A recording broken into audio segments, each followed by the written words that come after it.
ሰላም ሰላም እንዴት ናችሁ? ኢትዮ ሀሁ ቤተሰቦች። ኢትዮ ሀሁ የኦንላይን ትምህርት ቤት በመሆን ያገለግላል። ትምህርታችን በኦንላይን እናስተምራለን። በኢሞ፣ በዋትሳፕ፣ በቴሌግራም እንዲሁም በሌሎች የሶሻል ሚዲያ አማራጮች በኦንላይን በማስተማር ላይ እንገኛለን። የምናስተምራቸው ትምህርቶችም አማርኛ፣ እንግሊዝኛ፣ ሂሳብ እንዲሁም ሌሎችን ማንኛውም ትምህርቶች እናስተምራለን። መማር የምትፈልጉ ልጆች ቪዲዮ ላይ ባስቀመጥነው ስልክ ወይም ዲስክሪፕሽን ላይ ባስቀመጥነው ስልክ ወይም ሊንኮቻችን ይደውሉልን፣ ሀሎ ይበሉን፣ ይማሩ። የፈለጉትን ትምህርት በፈለጉት ሰዓት ከሰኞ እስከ ዓርብ በማስተማር ላይ እንገኛለን።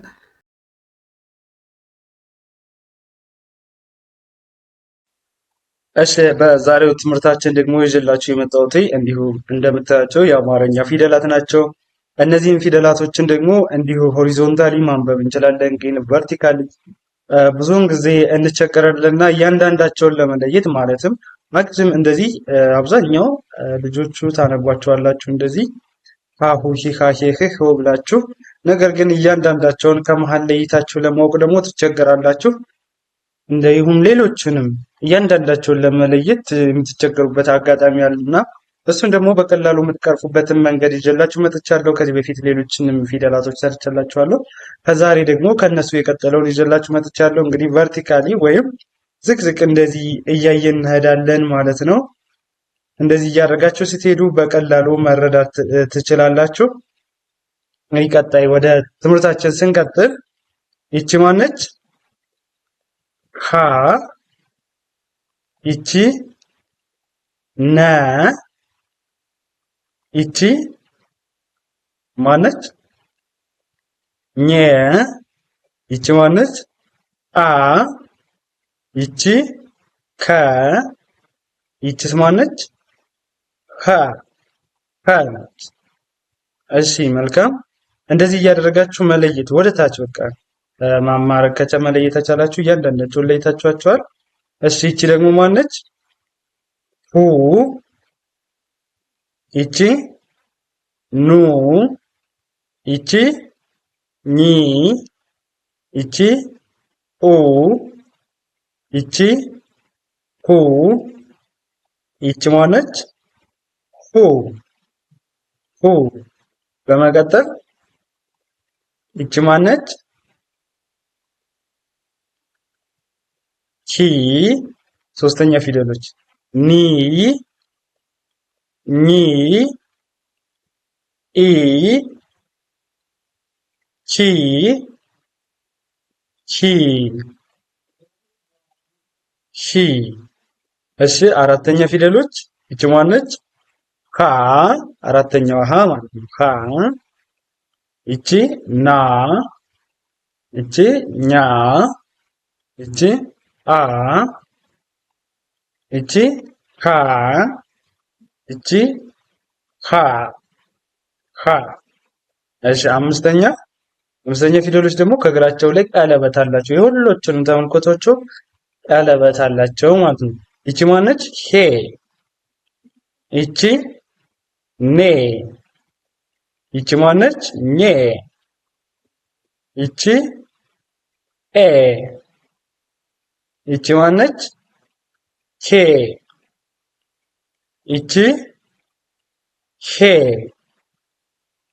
ይቺኛዋ ይቺ ህ። ስድስተኛ ፊደሎች ህ። ይቺ ን። ይቺ ኝ። ይቺ እ። ይቺ ክ። ይቺ ህ። ህ። እሺ ሰባተኛ ፊደሎች ይቺ ማነች? ሆ። ሆ። ይቺኛዋ ኖ። ይቺ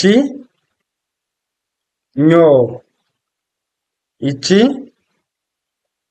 ኦ። ይቺ ሆ። ይቺ ሆ። ሆ። እሺ ይቺ ማነች? ወ።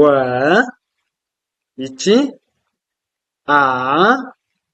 ይቺ ዘ፣ ይቺ ዠ፣ ይቺ የ ነች። እሺ ይቺ ማነች? ው፣ ይቺ ኡ፣ ይቺ ዙ፣ ይቺ ዡ፣ ይቺኛዋ ዩ። እሺ ሶስተኛ ፊደል ይቺ ማነች? ዊ፣ ይቺ ኢ፣ ይቺ ዚ፣ ይቺ ዢ፣ ይቺ ይ። እሺ አራተኛ ይቺ ማነች? ዋ፣ ይቺ አ፣ ይቺ ዛ፣ ይቺ ዣ፣ ይቺ ያ። እሺ አምስተኛ ፊደል ይቺ ማናት? ዌ፣ ይቺ ኤ፣ ይቺ ዜ፣ ይቺኛዋ ዤ፣ ይቺ የ። እሺ ስድስተኛ ይቺ ማናት? ው፣ ይቺ እ፣ ይቺኛዋ ዝ፣ ይቺ ዥ፣ ይቺ ይ። እሺ መልካም። ሰባተኛ ፊደል ይቺ ማነች? ወ፣ ይቺ ኦ፣ ይቺ ዞ፣ ይቺ ዦ፣ ይቺ ዮ ዮ። እንደዚህ እያደረጋችሁ እያንዳንዳቸውን መለየት በጣም ወሳኝ እና ትልቁ ነገር ነው እንጂ አሁን ለምሳሌ ይኸው ከዚች ጀምሬ ወ፣ ው፣ ዊ፣ ዋ፣ ዌ፣ ው፣ ዎ ስትሉ በድምፅ ይሆን አካሄድ ስላላቸው በድምፅ በዜማ አውቃችኋቸው ግን ቅርጻቸውን ለመለየት የምትቸገሩ ብዙዎቻችሁ ችግር ነው። እንደዚህ ከምታደርጉ የቃ ቅድም እንዳሳየዋችሁ ወደ ታች ቨርቲካሊ ብታነቡ በጣም ቀላል እና በአጭር ጊዜ እያንዳንዳቸውን መያዝ ትችላላችሁ። የአንደኛ ፊደሎች መጀመሪያ፣ ከዛ በአንደኛዎችን ስጨርሱ ደግሞ ሁለተኛዎችን፣ የሁለተኛዎችን ስጨርሱ ሶስተኛ፣ ከዚያ አራተኛ፣ አምስተኛ እያላችሁ እንደዚህ ብትሄዱ በጣም በአጭር ጊዜ በቀላሉ መያዝ ትችላላችሁ። ምንም የሚያስቸግር ነገር የለውም። ቀላል ነው። ለዛሬ የነበረን ቪዲዮ ወይም ትምህርት ይህንን ይመስላል። ቀጣይ በሌላ ትምህርት እስከምንገናኝ መልካም ጊዜ፣ ሰናይ ቆይታ ተመኘሁላችሁ።